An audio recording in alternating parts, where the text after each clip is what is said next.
Hello Gemini, thank you for joining me for your weekly forecast for week commencing the 4th of June.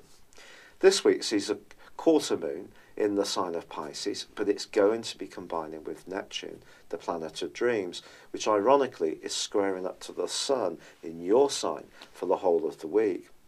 Now last week, Mercury, your ruler, rejoined your sign and then forged an awesome angle to Mars in the second half of the week, which gave you lots of spark to invigorate the strands that are important to you, or perhaps start new ones that seem to be exciting.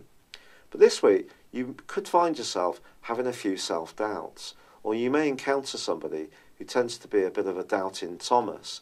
It could be a boss, it could be a worldly figure, it could be someone close to you, such as a parent or a family friend, and they may seem less persuaded by what you're trying to do. Now, it's very important when the Sun is in your own sign, as it is for you now, to be single-minded, but not single-minded in a way which means that you're chasing a goal which actually will end up being one that doesn't give you much personal or emotional satisfaction. So when it comes to ambitions, just temper any plans you have by visualizing, would achieving what you feel would be a good thing actually make you particularly happy. And if you do find yourself having a few doubts and your emotions could be very close to the surface and you feel very sensitive, don't beat yourself up about it. This pause is an opportunity to review things and then get a bit earthier in your approach, and from that you can come up with a more sustainable plan.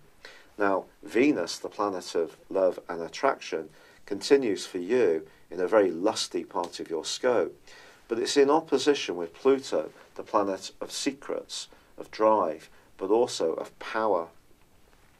The opposition these two go through is one of the most fascinating ones in astrology, because it's possible that you could encounter someone who really captures your imagination in a very magnetic kind of way.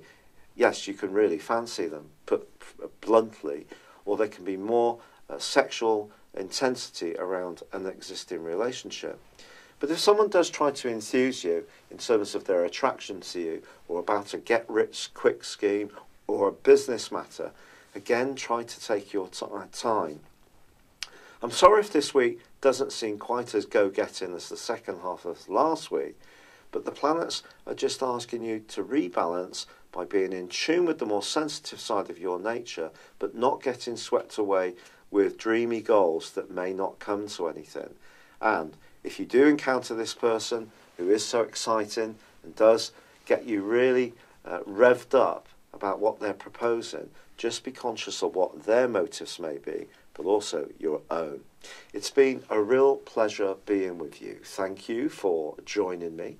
It's been a pleasure being with you. I'd love it if you would like or comment on this channel, or if you've yet to do so, subscribe. But for now, good luck and goodbye. Thank you for joining me. If you'd like to know more, please visit my website at www.patrickarundell.com or download my free app in iOS, Google or Facebook at www.horoscope-ace.com. Thanks and goodbye.